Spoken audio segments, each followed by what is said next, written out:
Good morning, good afternoon, good evening, everybody. Welcome to this episode of the Note Closer Show. As always, Scott Carson, jacked up and excited to be here with you today.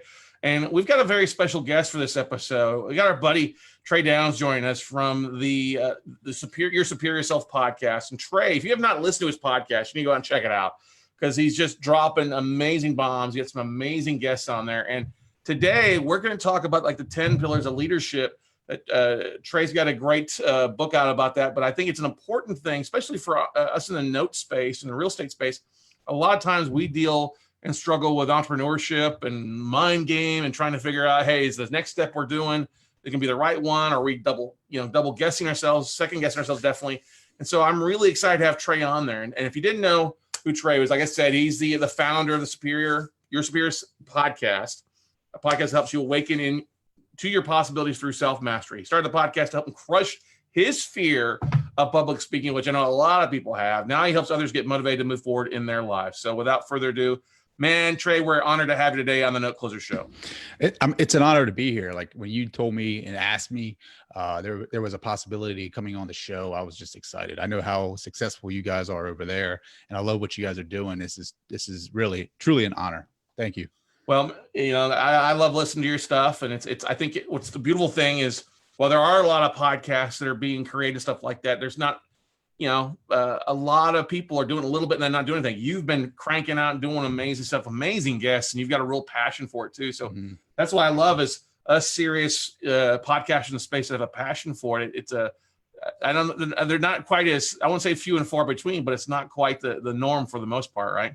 No, I mean, I have just been grinding and putting out these episodes and learning along the way. And a lot of people, we live in a time now where everybody wants the quick hack, right? The 10 hacks, the 10, quick ways to success. And it's not, there isn't really, right? I mean, Gary Vee talks a little bit about that, like in his book, Crushing, where if you're expecting short-term success, really it doesn't exist. And it's same thing with podcast, right? Podcast is more so the long game, and it takes you have to be you have to put in an episode out each week, or how you're doing it. I think you have more than one a week, right? Or is it just one a week? Yeah, we usually will try to crank out 3 to 5 a week if we can. Yeah, you have to be consistent. You have to, I do one a week just because with the kids and work and family life, but you have to be consistent. You have to continuously do it, and you're not going to have 1 million downloads your first 12 episodes. You're not going to have 1 million downloads your first 75. It is a slow, and it's just, you got to be consistent. And we find a lot of similarities to that in our note space, because I always talk with people. It's not really a joke. I always talk with people, say, listen, this is not a get rich quick kind of business. It's a slow burn. You're going to buy distressed debt. You're going to work out with bars, and then you're going to get monthly payments coming in. So it's all about building cash flow and the long game and building that momentum up to get to where you want to be. And a lot of people these days, they've watched the TV shows, or they've paid, $30, $40, $50,000 expecting something to happen quickly. And it all comes down, it all comes down and, hey, it's a daily grind. What are you doing to market yourself? What are you doing to lead gen? What are you doing just to stay consistent in your actions? Because it's a tree doesn't pop up overnight. We're all planting seeds, and you've got to grow. And I think a lot of people, I'm a big believer that leaders aren't born, they're made over time. And it's a lot of the same things with leadership and entrepreneurship. Would you agree to that, Trey? I think that everybody can be a leader. I think the hardest part is just making that decision to become one, right? Like, so that's one of the biggest inconsistencies that I see out there in leadership is that, people want to be a leader, but they're scared to make that decision. And you'll see that wherever you work.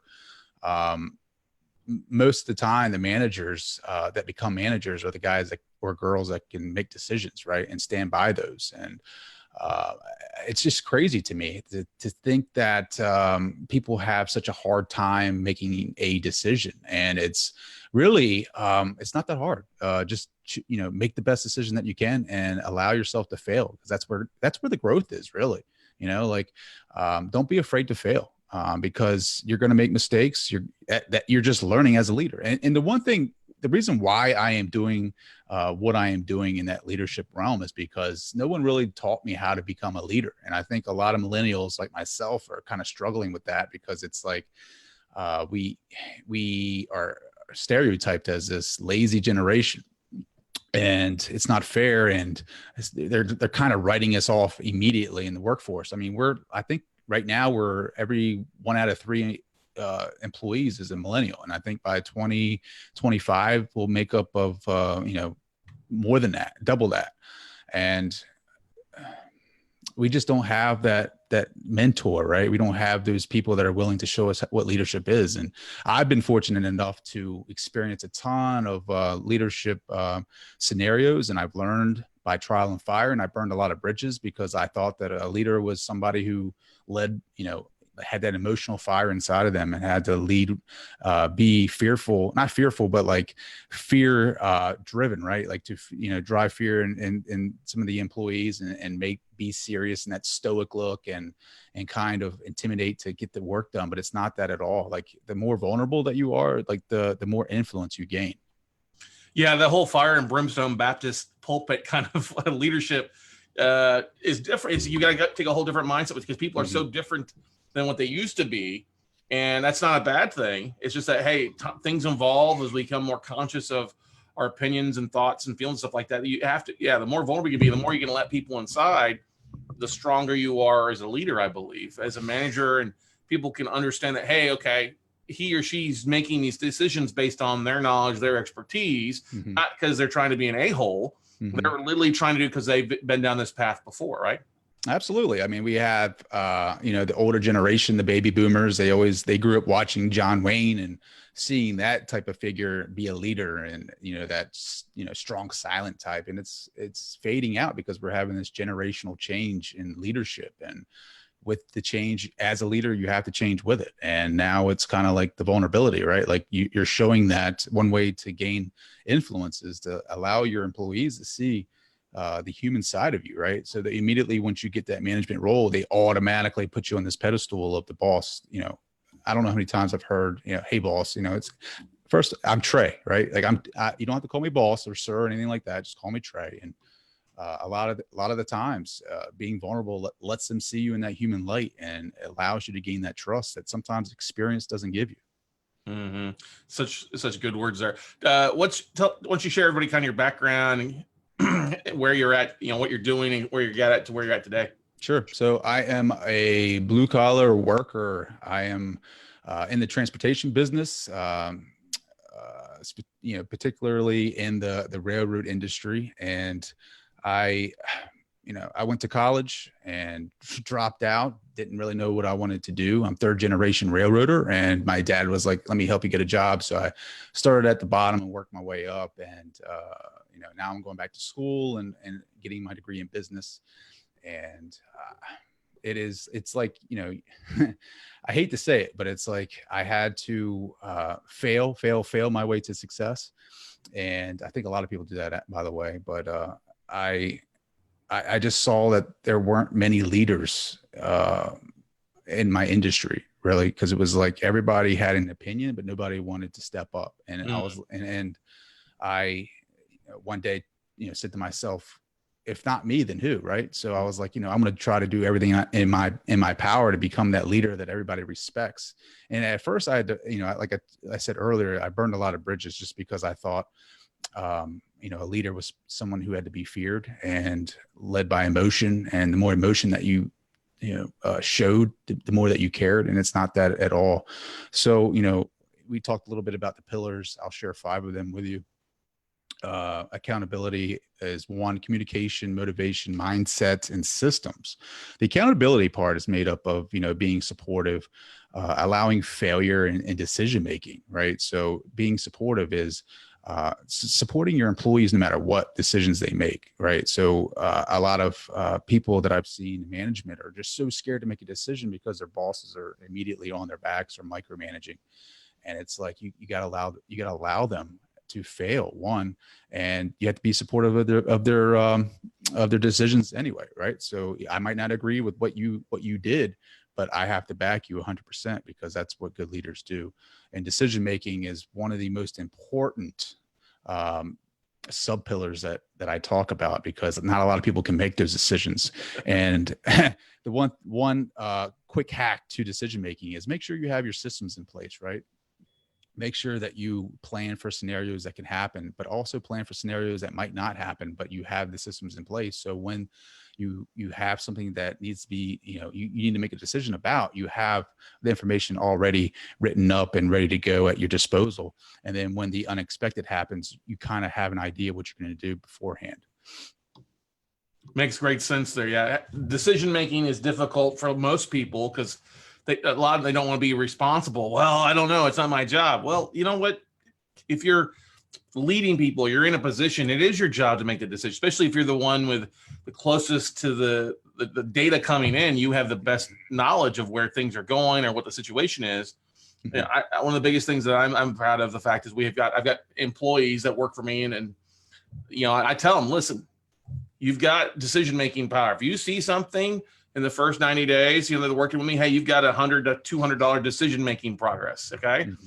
After 6 months, it's 500. After a year, $1,000. And I think part of it is you have to empower people to realize, hey, if you make a decision that's wrong, it's okay, because, hey, you're going with the best knowledge. And if you got it wrong, it's okay. We'll figure it out and go from there. Right. Yeah. And it also falls on you as a leader too, right? So I'm a big believer that if your people fail, it's your fault as a leader. You either didn't communicate clearly what the end goal was, or there's some kind of communication failure there. Something needs to be done. So you need to go back and review your processes and have a one-on-one with that employee, because they might not just be understanding what you're saying, right? Like communication is like 80% nonverbal, right? The other 20%, you might need to, make, clarify what you meant, but the other, trust me, I've been through this so many times where I've said something and somebody misunderstood, and I had to go back and just kind of, retrace my steps in the conversation and make sure, have some check-ins, right? Like, so when I set out a project, I usually, each week I will, let's say it's a 4-week project. Each week I'll set up a meeting and make sure they're on a timetable and make sure they're meeting their checkpoints. And if they're not, then we'll have a one-on-one and we'll discuss, why aren't you meeting these checkpoints? And then, if they're still not doing what they're supposed to do, now it's kind of like, all right, now we're looking at behavior stuff, right? I think that everybody's decision is I just had this conversation today. Actually, it's pretty funny. I think everybody's decision, right? When you make a decision, it's influenced by two things: external, internal, right? So external would be everything that's at home and personal and what's going on in your life. And then internal is everything that's happening in your business. So everyone does, I don't go out there and make these decisions like I choose to be a bad employee. It's always influenced by something. And it's your job as a leader to go out and figure out what that influence is. Why is he making these decisions? Is it external or internal? And I have a way as well in my leadership pillars of going in there and dissecting these influences and try to figure out why behaviorally they're doing what they're doing. Mm-hmm. That totally makes sense. One of the biggest things that we see on our side with our real estate entrepreneurs is, they're looking to delegate things that they're not having to do, and they're not taking the time to coach who they're delegating or to mentor or to just teach them, hey, here's exactly what I'm looking for. They often will I see it especially with virtual assistants. Mm-hmm. People just throw work the virtual assistants, expecting them to get it right. When a week goes by and they get this stuff back and they're like, well, this is not what I asked for. Well, how much did you spend time on the front, or did you just assume? And we all know what assume stands for: making an ass out of you and me both, right? and that's one of the biggest things. You got to spend time coaching. I love what you're talking about. Hey, we've got a month project. We're going to check in weekly. That way you see if something's going wrong or getting off course, you can really make that correction and get the boat back on the right track, right? Yeah, absolutely. I mean, I'm a big believer in delegation. I think that delegation allows for it builds motivation in your employees, because it allows them to have tasks that you think that they need to be doing. And it frees you up for the vision where you want to go, right? Like I delegate a lot, and people were like, well, aren't you scared that, somebody's going to come up and take your position? No, I'm not. That's what I want. I want them to be able to come up and take my position, because that allows me to grow and grow up and, I grow up, but, hopefully be promoted to a higher level.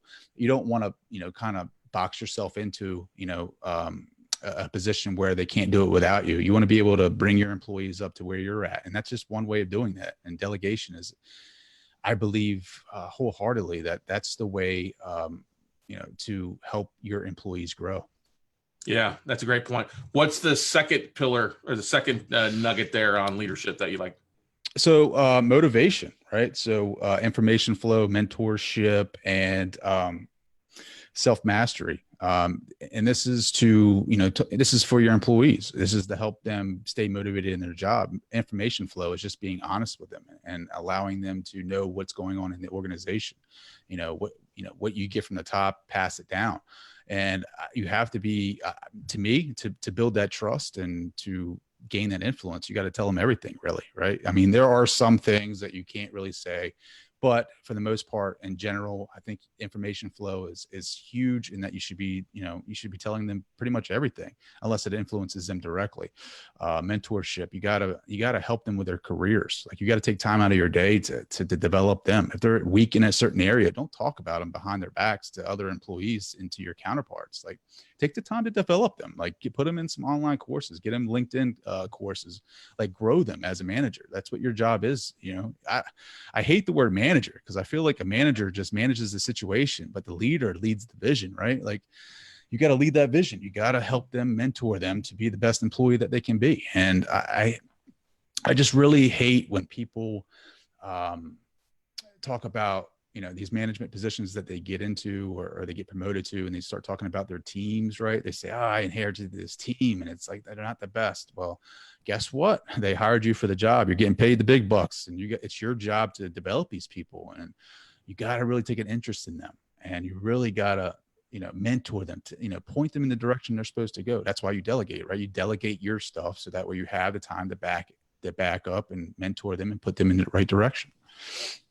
Yeah, that's the thing, is you got to figure out, because not everybody, you got to figure out really what's the driving factor. Not everybody's money driven. Some are more motivated to do other things, and other people have a different why than what you have. And that's the thing. I think a lot of people don't realize that just because, hey, you excited to make more money doesn't mean that the people working underneath you, your staff, is doing the same thing. They may think you're a freaking idiot for that. You've got to really identify the opportunities for them, whether it's maybe more training, or they want to do something different than what they're doing. I had one employee that wanted to write a book. I'm like, great, let's get you started with it. Yeah.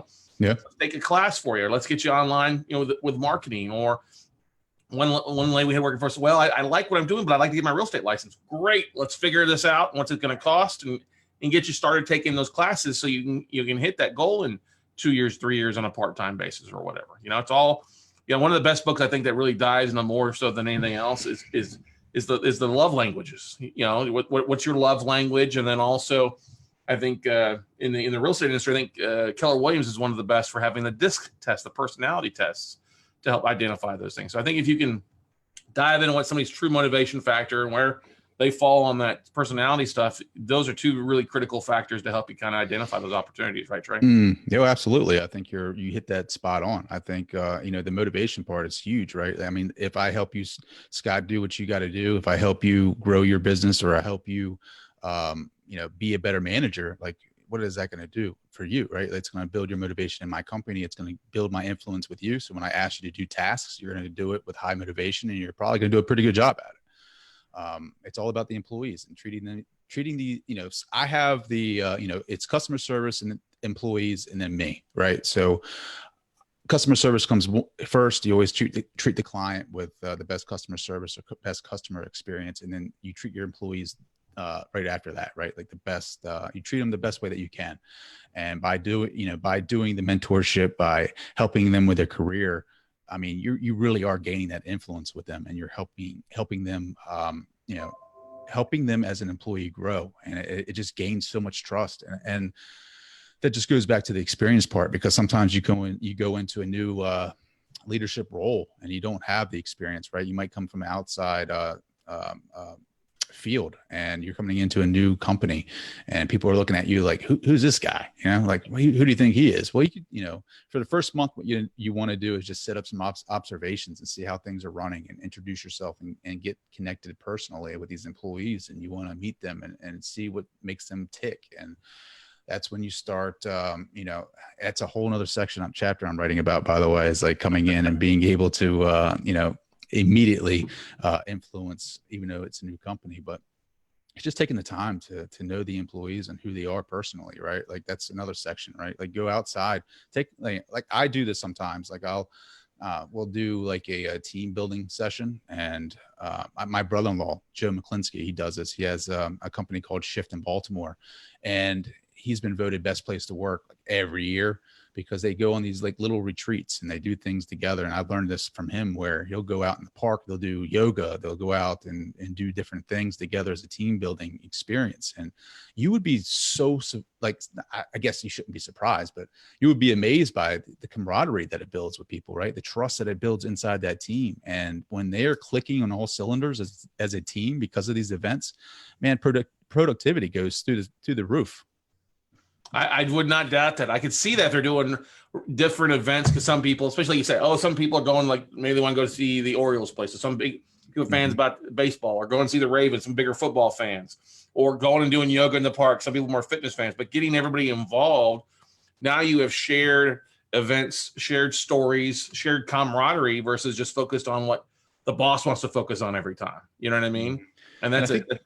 I think that's why you see a lot of like that brotherly love and that brotherhood in like military settings, right? Like these guys go through hell, through the training and through all the crazy stuff that comes with that. But I mean, I'm not comparing the corporate world to the military, but I mean, like there is some instances where you guys grow as the best thing to grow, that connection is like take your employees on like a trip and just hang out and let loose and get rid of everybody's titles and just hang out and chill.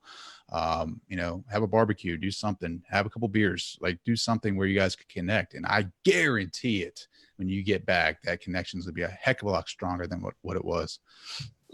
Totally agree. You got to get outside, got to spend some downtime. And like you said, remove those titles and just to get to know each other. It's such a huge thing to helping you grow as a leader. Because then when people have their guard down, they're going to share more with you. You're going to see what really makes them tick, and not that to be buttons that you can push, but understand, hey, how to approach people differently. Because some people, they want to be spoken to differently. They have different underlying factors. They got different backstories that you're not going to hear about, and experiences that can really affect them going forward. Sorry, go ahead. Yeah, well, I was just going to say, and just go off a little bit about that, is like you spend 40 hours a week with these people. Like most of the time you spend so much more time with these people than your families, right? Like if you're not working from home, and to create that connection and that trust and that influence. I mean, that's one of the ways to do it without having that experience.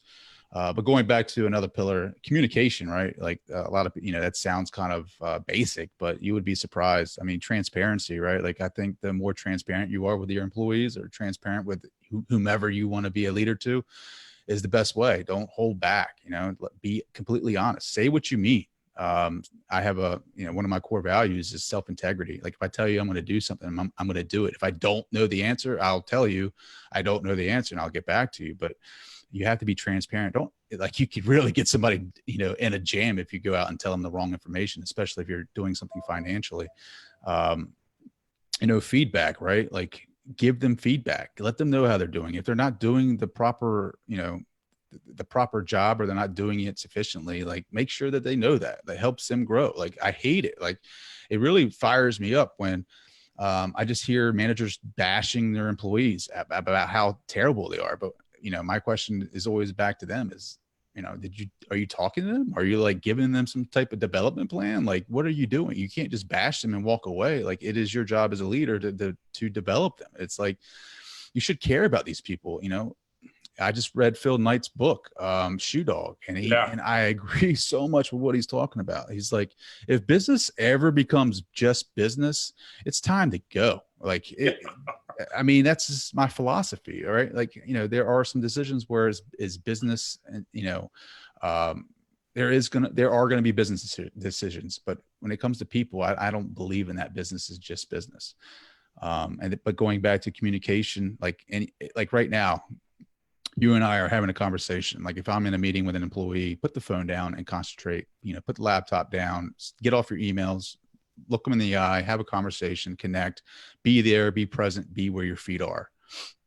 That's huge because I think, especially in today's society, so many people like to eliminate that face-to-face. Oh, we can do it via email. We can do it back and forth via text message. And I'm like, no, sometimes you need to, hey, let's go back to the original way of doing, sitting around a campfire, sitting around and just talking, and seeing body language and reading the eyes and facial expressions when you're seeing things. Like was in the office here the other day with our marketing director, Shannon, said something. You could see her visibly wince, which you wouldn't have seen that in a text message or an email. I'm like, okay, you don't really want to do that. She's like, I'm not really comfortable. I'm like, okay, no problem. We'll get somebody else to do it.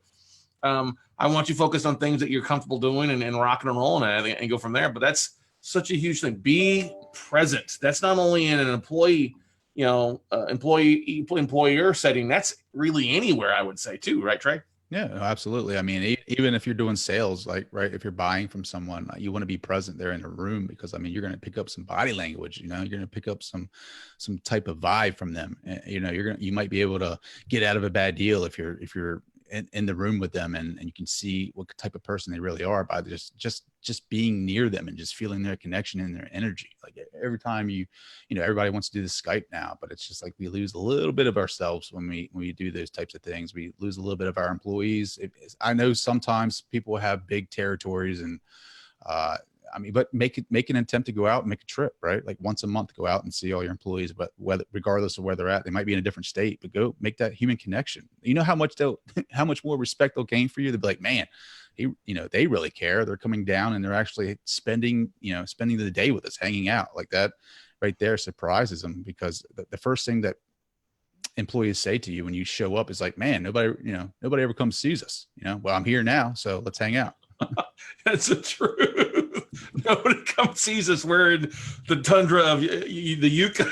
Nobody comes out to see us. It's always like I can go out there every day and just show face, but I could see somebody that works like after 4 or something like that, and they're like, man, I don't ever see anybody. I'm like, I've been out here every day. It's just they're always going to say that to you, but they really do remember. Like you go out, just take one day out of the month, go out and connect with them, and I tell you what, it's gonna mean the world to them. Yeah, because they know they can then pick up the phone or swing by and talk to you if they've really got a situation. Because I think that's where a lot of people, I know vendors and staff, a lot of times they don't communicate when they know there's an issue because they don't want to be touchy. And I'm like, no, hey, I want to know if there's something that's going wrong. I want to know if there's an issue. Please feel free to have that open door, phone call, open door policy with us to try to solve those issues so we can be better in the future. Yeah, that's another thing too, Scott, is the open door policy. I think that if you're going to say you're going to have an open door policy, like mean it, right? Like, so I'm not talking about leaving your door open all the time, but I mean, like if an employee pops in, don't get upset, like don't get an attitude when they actually do pop in and take you for your word. And that just goes back to mean what you say. If you're going to say something, you have to back it up. Mm-hmm. It's such a truth. What's the next pillar that you got for us? We're on number 3 now, I think. Yeah, I'm losing track here. So motivation, right? We just talked about mindset. That's what I wanted to talk about. Mindset as a leader. That talks about self-mastery, vulnerability, and vision. So self-mastery as a leader, you always have to continuously learn about leadership. Leadership always evolves, and you have to do that as well. So that means getting into some books and taking some classes and just keep on grinding and getting yourself better as a leader and always learning it and refusing to stop. Right. Like, I mean, for me, like, I don't know. I wasn't a big reader before, but since I started working on myself like that, I consume books, especially Audible books and the podcast. Like I always start out the episode with some quotes from my favorite books. Like I have The Untethered Soul right here. It's a huge thing for me in leadership. I have, it's crazy. I just got John Maxwell's 21 Irrefutable Laws of Leadership right here but work on yourself because it carries over to your employees sometimes. What else have we got here? Vulnerability. Like I am a huge, everybody's, talking about Brene Brown and her vulnerability. Like I'm right there with her. Like you have to make yourself vulnerable to your employees. You have to show them that you're human. You have to be honest. And if something's bothering you, just let it out and be, don't be afraid to show that chink in the armor, right? Like just no one's steel plated all the time, and it's okay. It's okay because we're human. And I think your employees will sense that. And I think that they'll respect you a little bit more when you let that guard down. Mm-hmm. And then vision, right? You got to be strategic. You got to have that vision. If you're going to delegate, that gives you time to step back and really, see the future, where you want to go with your company, what, strategic practices, what strategic goals that you want to set for yourself. and you got to have goals. In order, that comes with self-mastery too. You want to get better, you want to get your business to get better. So you really have to take the time and just, plan out some really solid goals for you and your business. And I think that's one and the same. So mindset is a huge pillar in my eyes. What would you say, thinking back to the things the books you've read or class you take, what's been the biggest thing that's contributed the most to your mindset? If you think back to something that you went to or something you attended that really kind of rung your mental bell. Mm-hmm. So the more that I'm reading, and the more that I'm working on myself is the more confidence that I'm building, the more momentum, the more motivation, just some of the things I'm talking about. So the way to freedom, and when I talk about freedom, is like the way, and whatever you're trying to work to, whatever your goals are, whatever they may be. For me, it's my personal goal is to get to a point where my podcast is, generating some revenue for my brand. And the more that I'm reading, the more that I'm gaining knowledge, the more that I'm working towards that freedom, right? And I feel like through education, through knowledge is freedom, no matter where you're at in your life. Like if you're stuck in a bad relationship, start studying up on some books, start doing some, get a system together, get in a group that supports you. If you're in a job that you don't like, start studying other avenues, find out who you are first. There's so many methods that you can use. And through these methods and through this knowledge, you obtain freedom. I started reading Man's Search for Meaning by Viktor Frankl, and that's opened my eyes like 100-fold. I used to be the kind of guy that was like, why me? And at the end of the day, it's like, man, I have it pretty good. This guy was in the concentration camps and he was able to find hope in in a place that had no hope. And, like I said, every day I'm gaining that freedom, and it's not necessarily freedom from working, but like freedom for me is an energy source. Call it a spirit or soul, but like that's what freedom is to me, is being that source of energy that just puts out these positive vibes and helps others achieve their success. Like that's what I'm about. Right. Like, so that's the podcast too, is, I know I'm going on a rant here. That's what I do. And that's what we do as well, brother. It's okay. Ran away. I mean, the podcast was all about me at first. It was all about me getting better as a speaker, as a communicator, because I wasn't the best. Like I would stutter. I would be so anxious when I would speak, and it was terrible. And the more that I did the podcast, the better that I got. And I started connecting with people, and I started connecting with a bunch of great people. Like, some of the, like you're coming on my show. Like I can't wait to connect with you over there. But it started to motivate me to help others. Like people started writing in saying, you really helped me, get over this situation, this certain problem, or, your guest really opened my eyes to a different way of spirituality. And it was just like, it's such a great feeling to be able to help somebody that I can't see, like I don't know, I know some of my listeners, I don't know all of them, but to know that I'm having an impact on them is like really fulfilling for me. And it's really inspirational.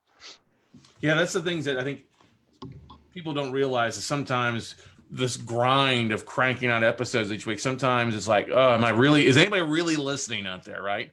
Am I really helping anybody, or am I just talking into a vacuum? And anytime you can get that feedback, hey, this episode or this speaker, this presenter did an amazing job. It really resonated with me. And that's why I love, you've got such a great variety of different guests on the show that just do an awesome job for you. And you do a great job too of drawing that info out, really helping ask those, not the easiest questions, the middle questions, the difficult questions, to really help get beneath that, armor. Because there's been a few people that we've all had guests that had armor up, that had the front, and then you dive in and try to find that little, nick in the armor to dive in and really get those underneath questions. Yeah. It's a vulnerability aspect, right? Like people, like you see like all these Facebook posts, right, on Facebook. I know you guys know what I'm talking about. Everybody all of a sudden now is an expert on motivation and mindset. And it's like, well, give me an example, right? Like, give me an example of vulnerability. Oh, you have to be vulnerable. Well, give me an example. Well, I'll tell you right now, like I hate speaking. I know I might sound like I know what I'm doing about a little bit, but the anxiety that I feel just, from growing up, just being, made fun of, calling me dumb or whatever. Like I would never want to have a conversation with anybody because I didn't want to feel dumb. I didn't want to go against the grain in an argument because I didn't feel like I was smart enough to, have an opinion about something. So like growing up, I shied away from it. And it hindered me, in college. I remember I was transferring schools and I was in English class and I was like, man, I got to go tell my professor I'm transferring and that I want to drop his course. So I go to his office and I don't knock, cause I'm awkward. I just walk right in there and I start telling him, hey, blah, blah, blah. My name's Trey Downes. I am dropping your course. And he looks at me. He's like, you're the worst communicator I've ever, and immediately I was, yeah. And that stuck with me for a long time. And I was just always scared to say anything because it was like, I just never had any really good experiences. But, I'm opening myself up to these experiences now. And I'm trying to be a little bit more vulnerable because I feel like you connect more with your audience and you connect more with the people that you're trying to lead. And they see you for who you are. And that's being authentic. And I think, people that are trying to sell stuff all the time, like you see it all the time. These podcasts are just all about selling. Like you can tell when somebody's just trying to sell and when somebody's actually authentic, and you connect more with the authenticity rather than the the selling method. Yeah, that's the big thing is I make the joke fake book because everybody's trying to be a motivational speaker or they're trying to be everything. My favorite, I don't need to cut you off. I just watched one the other day. I was like, hey guys, do you have do you have trouble with motivation? Well, I have 5 steps, blah, blah, blah. And it's like, he's just regurgitating what Tony Robbins is saying. And it's like, guys, like just be yourselves, like be authentic, read, what is it? Gary Vee's book, Crushing, right? Like, so if you guys are so concerned with growing your brand on Facebook or social media outlets, just be yourself. Like,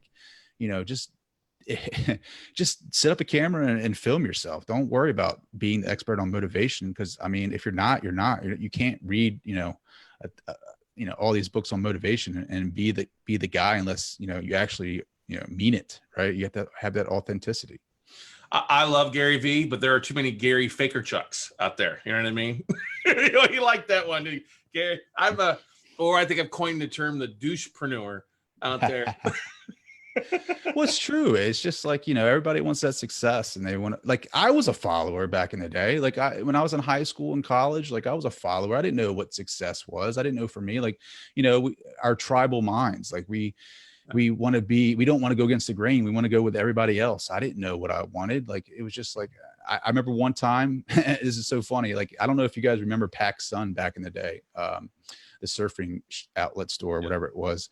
But I lived in Southern Delaware, and we consider ourselves like, the surfing beach or whatever, like, beach boys. And I wanted to get a Hawaiian shirt because, like, I considered myself like a local. And so I went to this very redneck high school, and I walked in. I remember everybody just staring at me as I walked in with this Hawaiian shirt. And I'm like, oh my God. Like, I just felt so out of sorts. And I felt like, I stuck out like a sore thumb. And like, I was like, I almost didn't wear that again, but because, but because I liked it so much. And the fact that if you tell me something, like you tell me I can't do something, I'm going to do it. Like, that's just the type of person that I am. I'm going to do it anyway. I don't care. Like, you guys are gonna make fun of my shirt, I'm going to wear it all week, baby. But that's a different type of motivation. Sometimes the anti for you. Tell me I can't do something, I'm going to go prove you wrong. And I think sometimes that's a good, definitely a good scenario to have as a leadership sometimes is, well, why can't we do that? Why can't we do this? I don't care that, oh, we've done it like this for years, we're not going to change. I think you've always got to be, sometimes you got to shake it up and always be kind of reinventing kind of what's going on. And sometimes it's wearing the Hawaiian shirt when everybody else is wearing ropers and They're all wearing the Carhartts, and I remember what was it back then? It was man, it was like the No Fear shirts. It was The like No Fear, yes, the yeah, No Fear, or the back in my day, because I'm a little bit older, we had the Z Cavaricis. yeah, Hammer yeah, pants. yeah, yeah. And I remember everybody was wearing the Jenko jeans and stuff like that too, and the Airwalks. It was a great time growing up.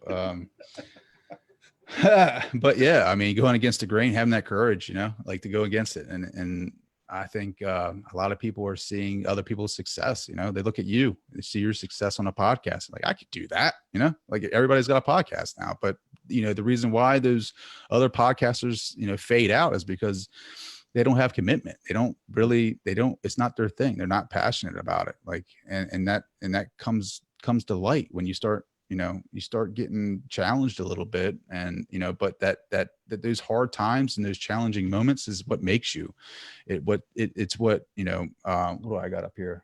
It's like the boot camp for success, right? Is the hard times, and it's the tempering of iron and steel. Those are the times that you have to get through, because on the other end is success, and you'll be so hardened up, that nothing's going to bother you, especially the naysayers and the people that, the trolls out there, like you have to get through the tough times to get to success. It's not all rainbows and unicorns.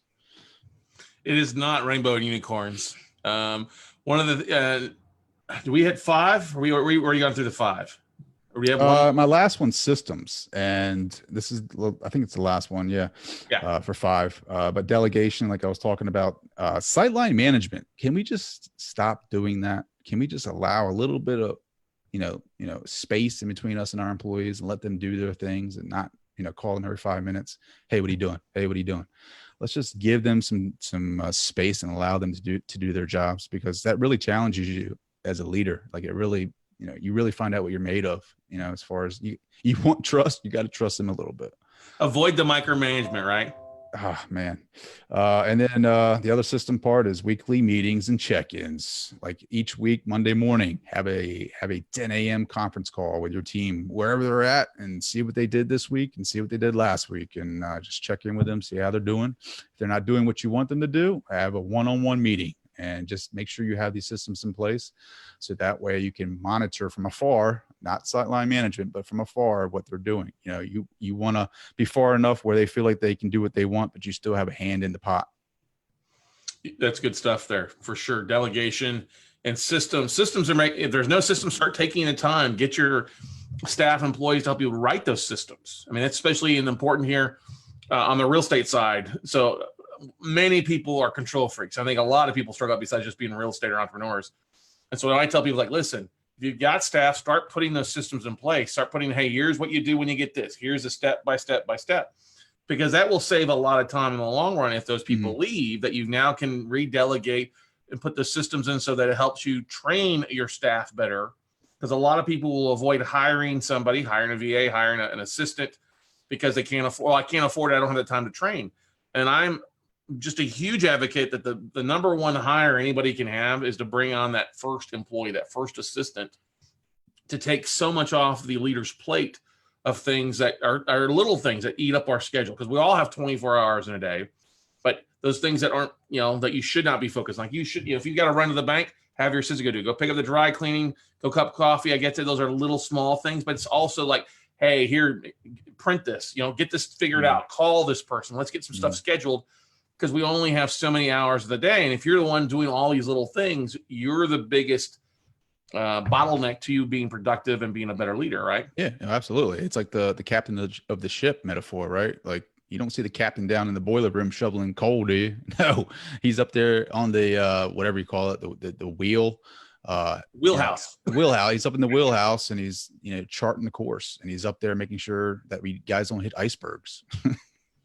Exactly. I'm make sure the guys in the crow's nest is actually watching out for it, right? I know, right? He's up there he's up there making sure that you guys are going towards your vision. So, I mean, just keep that in your mind. Like, the captain doesn't have to do all the work. He's not down on the cruise ship. He's not making the beds. He's not putting little chocolates on the pillows. He's not doing the laundry. He's not doing he's not making dinner. I mean, he's up there, making sure that he's, you guys aren't going to hit anything, and that you guys are going to reach your goal. Yeah, exactly. Now, who would you say has been probably with your podcast and people you've interviewed, who is probably the number one guest you've had on that really just, you were really jacked up and excited to have on speak with? Oh man, this is gonna sound weird and woo-hoo, but I just had Paul Selig on the show, and he's a channeler. And I've been really obsessed with like near-death experiences lately. I don't know why. Um, he's actually he just has a new book that is released called Realization, and him I think it's Aubrey Marcus and himself are going to go up to New York, and they're going to have like a big release party, and I'm going to try and sneak up there. But he channels, and it's so crazy because your audience is probably like, what is he talking about? But he channels to these guides, and he basically he raises his vibration, and he gets all this great material, right? So he goes into this room with a recorder, I think it is, and a witness and somebody else, and they channel these texts, and it tells us, we are these sources of energy. Like our spirits are so much more powerful than what we think we are. Like, and a lot of the times that we're living in, in this world, we are our small selves, where we just worry about the small things in life. And it's not who we are. Like this daily 9-to-5 grind and this commute that is an hour in traffic, like that's not who we are. Like we're meant to be so much more. And he talks to us about it. And like, I'm just getting into it, so it's very hard for me to explain, but definitely check him out. His name is Paul Selig. He channels, and it's very new to me, and some people might not like that kind of stuff, but it's like, to me, it's just so powerful because it's all about that energy, and I'm really starting to align my energy in the direction that I want to go, and it's like really helping me out as an entrepreneur. You know what? I don't think it's woo-woo at all, because I think you can be around anywhere and there's energy, and anytime you can tap into that really, I think, is the sixth sense of us being able to find those things and see those things in our life. Because I think there's, whether you're spiritual or whatever, I think there is a bigger thing to what we're doing. And I've had things out in my life that have channeled me in one direction, that anytime I try to go against it, I found myself coming back to it. I'm like, okay, God, thank you. All right, I'm moving on. I'm going to channel and go that direction. And it turned out always for the best. And then when you're trying to fight that, because I've seen friends and other people try to fight what they're being pushed towards to, it doesn't help them. It's a one step forward, one step back, or one step forward, two steps back, as they keep trying to fight it and avoid those signs that are out there everywhere for us, right? Yeah, and I'm a big believer that the energy you put out there, like you're calling that into your life, and just the I just feel like I'm starting to learn more about it, and I'm starting, the law of attraction, I wasn't a big believer in, but I'm starting to really believe in that more. Like, what you believe or what you put out there, you manifest, and just changing your energy and your source, and redirecting that in a positive vibe. Like, and David Goggins, right? Like I've been reading him too, and he's just been so phenomenal and motivational for me, because I just got back into running after a long absence. And he talks about callousing your mind and really just testing your limits and going past those limits. Like, he talks about, like, when you're out there running, let's say you hit a mile and you feel like you can't go anymore. Well, you still have like 60% left in the tank. It's just like, it's a mental game at that point. It's like, you can tell, the brain runs the show. You got to say, hey, look, I don't care if you're hurting right now or not. Like we're going further. I mean, he's run, 24-hour races. He's run, numerous, ultra marathons, and I mean, just listening to him fires me up and gets me ready for my day. But yeah, a little bit of a rant there again, but yeah, I mean, I'm just learning. I don't have all the answers, and that's what I try to talk about on my podcast. Like, I'm here listening and learning with you. Like every time, like even when I'm talking to you, like I'm writing notes, because you have some really great information and content. And even with my guests, I'm writing, constantly writing, because I'm learning. And that's the best part about it. Like, I get to have a conversation for free with some great people and connect with them and have relationships and build those relationships into something more. And that's the best part about podcasting is the people that's involved in it. You talked about podcast movement earlier, and the people that are involved in that they're phenomenal, like Pat Flynn and a bunch of others. Like, these are great people. Such no truer words are spoken. I tell you, that's what I love about the podcasting world, is people coming together from total different avenues and backgrounds and sharing and being really supportive. I'm a big believer it's really the last true facet of free speech out there. that we can provide versus every other things, print media and something like that. But it's also just it's a melding of minds, people coming together, trying to do the same thing, all working towards kind of rowing the boat, but really diving into a word that we use all the time called co-opetition. You know, we're all competitive in nature and want to get to place, but we're also willing to help each other out and realize that we're not really stealing from each other, not stealing each other's thunder or audiences. We're literally helping people, and it explodes exponentially when you're able to do that with people. Absolutely, man. I couldn't agree more. Now, I saw the photo of you with Seth Godin. I'm a huge Seth Godin fan. Got about every book he's ever written. I think he's one of the best presenters. What was your opinion of Seth?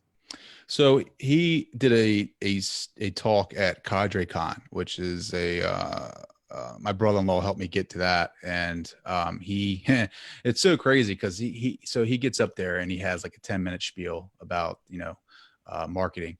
And then he has like a segment where you can ask him any question. And he has like this orange square that has a microphone in it, and you can, pass it around the audience and you can speak into it and ask him a question. So like, I'm like, you don't come to this Cadre Con and you don't not ask Seth Godin a question. Yep. Like, I'm like, I don't care what it is. I'm going to ask him a question. I can't even remember what the question was, but like, I was just so excited to talk to him. I was just like, I can't believe that Seth Godin, Linchpin, like I love that book. And the dip and all the marketing stuff that he does, like to be able to talk to him. And then I remember what it was. It was something about changing the world. I talk about it in one of my episodes. It was something like what was the deciding factor when you wanted to change the world? And he was like, I didn't mean it like that. I'm like, crap. I'm like, I totally blew that question. He's like, but what I meant was like, you need to be able to change your world and whatever that is. Right. Like, so your world might be smaller than his, but to be able to put more, positive vibes out to your world is what he meant. So like wherever you're at in life and in general, like, don't try to change the entire world, but try to change your world.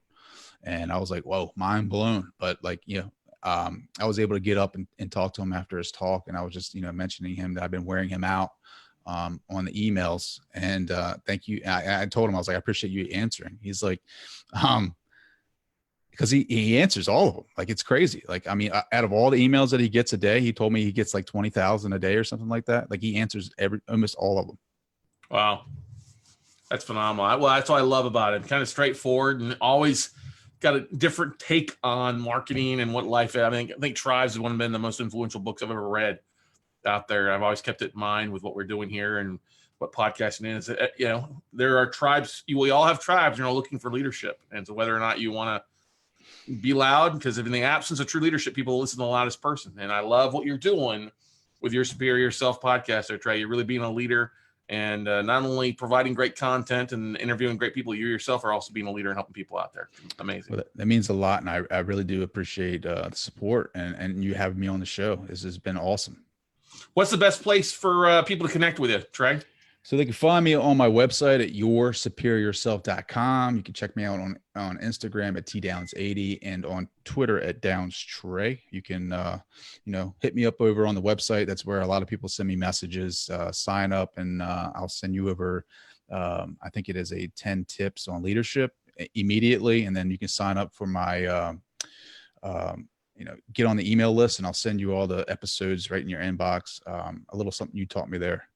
But yeah, just hit me up on all social media, Downs, Downes, and I'll try to respond. I'm trying to get a little bit more into social media and do the little Gary V action, but that's not me. Well, you're doing a great job, brother. Keep up the good work, then. All right. Well, thank you so much for being on the Note Closer Show, Trey. Thank you so much for having me. Thanks, man. All right, guys, you heard Trey there. Check it out, Your Superior Self podcast on the website there, on social media. Love his content. You'll love it too as well. It's got some great interviews and great episodes on. It's really amazing to see somebody's transition in different episodes from the beginning to where Trey's at now, and it's be commended. So I wanted to have him on here because I know a lot of people, a lot of the investors, a lot of our listeners out there in Note Nation are struggling with themselves and growing as an entrepreneur. And sometimes you need to grow into that mindset. If you want to definitely go from one level to another level, you got to get the mindset level and that bigger level first before you can actually achieve those things. So go out, take some action, buddy, and we'll see you all at the top.